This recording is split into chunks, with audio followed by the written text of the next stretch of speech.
ठीक है, तो फिर आरंभ करिए आप हमसे, क्योंकि देवगढ़ ही है श्रेष्ठ सबसे।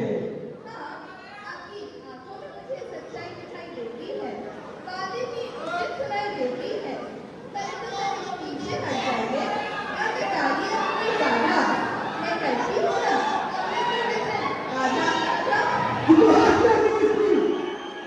किस बात का आधा आधा? कहाँ थी तुम जब मैं रहे थे किसी से साड़ियाँ सुनकर? कहाँ थी तुम जब हो रहा था 14 रत्नों का वितरण? हमने किया है अमृत मंथन और हम ही करेंगे इसका सेवन।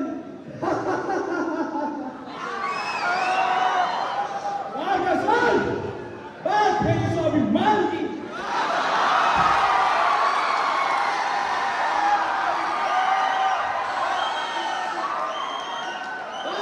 अभिमान की अचल बनोगे मान की समान श्रम से उत्पन्न हुआ यह अमृत उचित नहीं होगा कि समान रूप से वही विपरीत इससे होगा इतिहास में असुरों का गौरव अंकित। तो फिर आरंभ करिए आप हमसे, क्योंकि दानवगढ़ है श्रेष्ठ सबसे।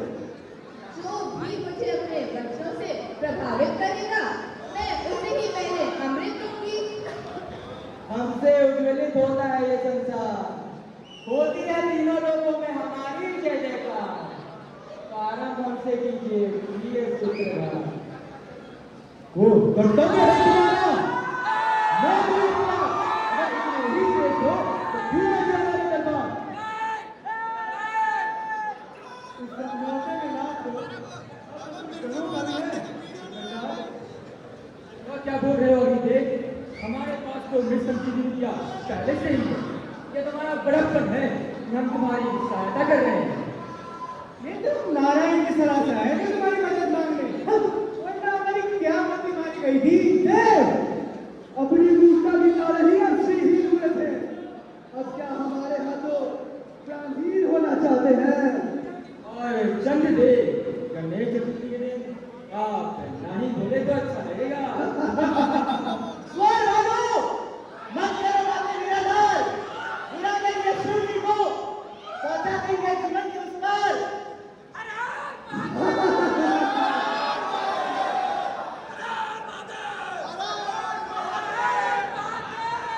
सूर्य, सच सामने आ गया, तुम कौन भी खड़े हो? सच बर्दाश्त नहीं हो रहा क्या? हंसो मत भूल, अगर हम न रहे तो तुम भी न रह पाओगे। अगर मैं न रहा तो क्या सच में जी पाओगे? अगर सूर्य नहीं रहा तो अंधकार में कैसे जी पाओगे? अगर हम न रहे तो अहंकार किसको दिखाओगे? तुम्हें सच में लगता है हमें तुम्हारी चिंता है? हमें कोई फर्क नहीं पड़ता है। और सूर्यदेव, तुमसे तो मैं रात में निकलूंगा।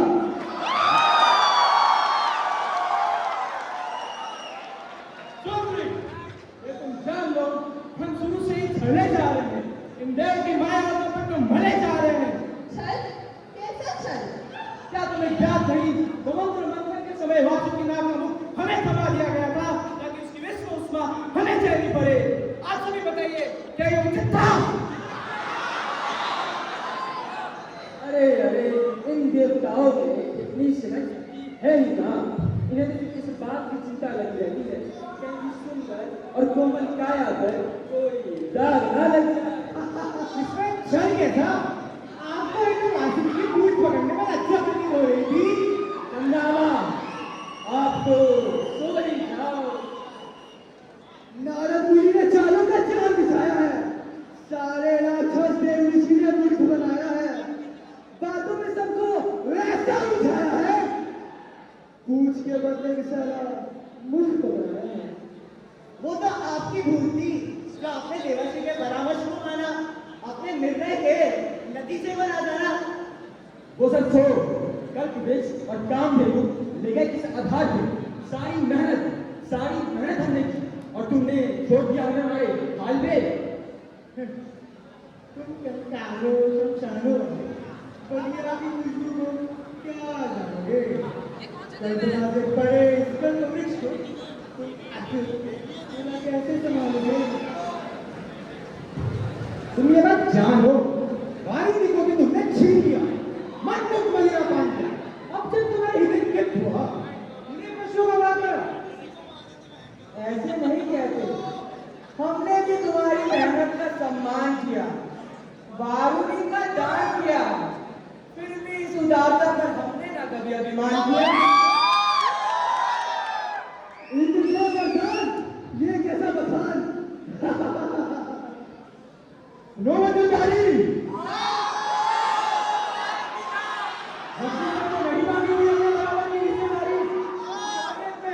पहली बारी मेरी।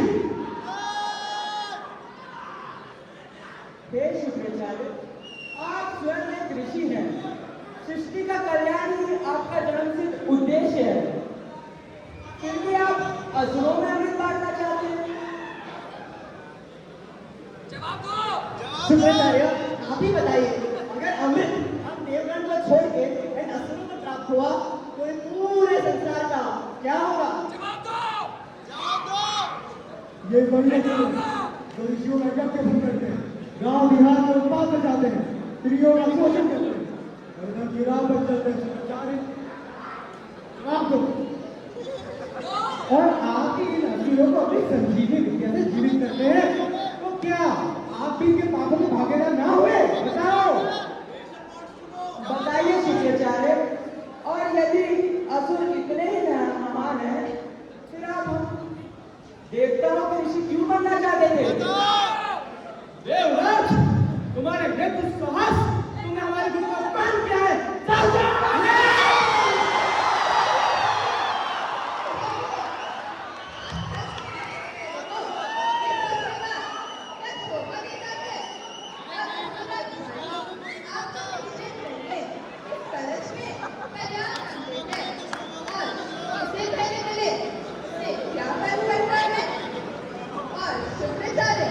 आपके पास तो संजीवनी विद्या है, जिसमें वृक्ष भी जीवित हो जाते हैं। कृपया और दिखाइए, तो हमें इसका सेवन पहले कर लेने दीजिए। उचित है सुन रही, हम तुम्हारे कथन से सहमत हैं। अमृत वितरण प्रारंभ।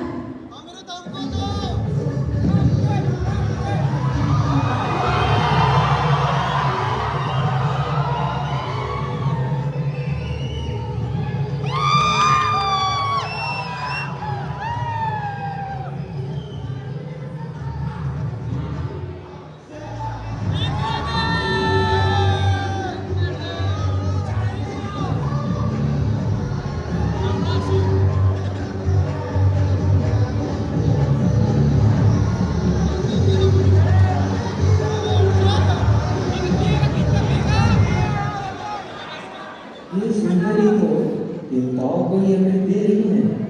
अगर ऐसा ही चलता रहा तो हमारे लिए तो अमृत बचेगा ही नहीं। क्यों ना मैं रूप बदल है देवों का ही हिस्सा ले लूं।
सूर्य और चंद्र को धमकाता है कि तुम्हारे कारण ही मेरी यह हालत हुई है।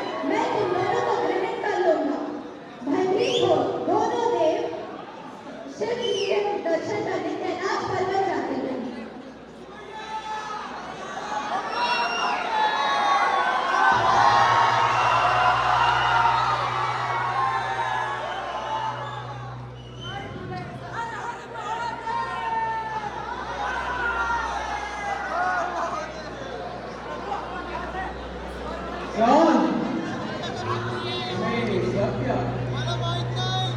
दूसरों के दोष का बोध होने से पहले आपको यह पता होना चाहिए अभी खुद का दोष क्या है। आपको यह पता होना चाहिए कि आपने स्वयं क्या किया। राहुल, तुमने छल किया और तुम दोनों को तुमने तो मंथन का आनंद किया असुर के साथ छल से किया। राहुल, तुम्हारे 3 साथी अमृत मंथन के स्तर से अमृत लेकर भाग गए थे और इसीलिए भगवान विष्णु ने मोहिनी का अवतार धारण किया ताकि वह अमृत देवताओं तथा दानवों में समान मात्रा में बांटा जा सके। किंतु तुमने इतना भी धैर्य नहीं, तुमने स्वयं भगवान विष्णु को छलने का प्रयास किया। तुम तीनों मेरी शरण में आए तो न्याय अवश्य होगा। जैसा हमें प्रतीत हो रहा है दोष तुम तीनों का है तो दंड भी तुम दोनों को ही मिलेगा। राहुल, तुम्हें तो अमृत मिलने ही वाला था तो तुमने अमृत को छल से पाने की योजना क्यों बनाई? सूर्यदेव, चंद्रदेव, यदि राहुल ने अमृत का सेवन किया तो इसमें आपत्ति क्या? उसे तो अमृत मिलने ही वाला था। राहुल, अब तो अमृत का सेवन कर चुके हो तो इसीलिए तुम अमर हो। किंतु भगवान विष्णु के दंड के कारण तुम्हारी दशा हमेशा के लिए बनी रहेगी और अब से तुम्हारा यह मुख राहुल और यह दंड केतु कहता है। सूर्यदेव, चंद्रदेव, आप दोनों कारण ही राहुल की दशा हुई है तो इसीलिए दंड के रूप में आप दोनों पर राहु केतु ग्रहण लगाते रहे और यह ग्रहण जब भी लगेगा आप दोनों अंधकार में पूरी तरीके से डूब जाओगे।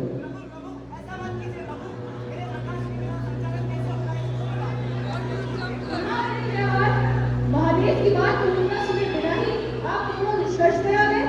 इसी का परिणाम है राहु केतु की ये दशा। राहु केतु जब भी आप ग्रहण लगाएंगे वो एक लंबे अंतराल में समय के लिए लगेगा। इससे पृथ्वी सदा पूरे संसार में संतुलन हमेशा के लिए बनी रहेगी। आप धन्य हो प्रभु, अनंत महादेव।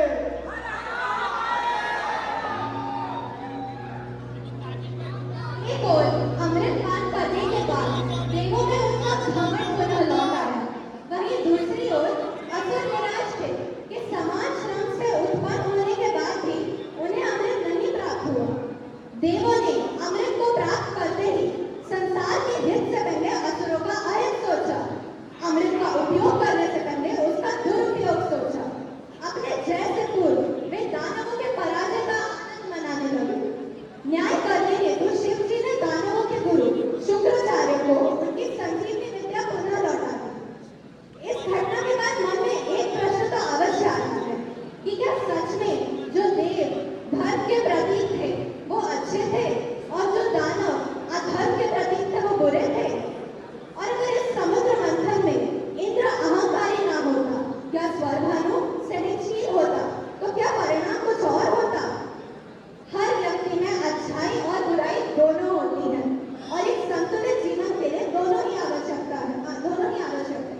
क्योंकि अगर अंधकार ना हो तो प्रकाश की क्या मान्यता? यह समुद्र मंथन केवल एक पौराणिक कथा नहीं परंतु हमारे अस्तित्व का प्रतिबिंब है, जहाँ असुर और देवताओं की तरह हमारे जीवन में भी अच्छाई और बुराई, गुण और अवगुण के बीच टकराव चलता रहता है और एक संतुलित और प्रबोध जीवन के लिए इन दोनों ही पक्ष को